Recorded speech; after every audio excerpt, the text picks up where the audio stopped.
I'm Jeff Ferry, president of Circuit Technology Center. I'm also the chairman of a new committee, IPC 7712, and we are developing a component reclaim standard. This is the first standard, global standard, that will be talking about what's involved in reclaiming electronic components for reuse. So if there's one area that maybe we can have an impact, it will be with this. The one area that we can have an impact is in the reclaiming and reuse of high-value components, semiconductors, artificial intelligence chips.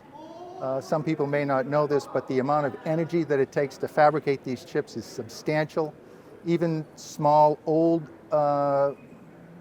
type of semiconductor devices may require 5 kilowatt hours to fabricate, but the new chips can require up to 50 or 100 kilowatt hours to make one chip. So if we can reclaim chips rather than trash them, because there's no value in them, you're just going to burn them, there's nothing there. If we can reclaim them and extend their life, we're reducing the amount of energy that it takes to fabricate new chips. Trust from the people who will be purchasing these devices, trust that they were, let's use the word, harvested correctly, that they were not overly stressed, that the companies doing it are managing the traceability. It's important that people know where these devices came from, that they're marked properly, that they're not counterfeit.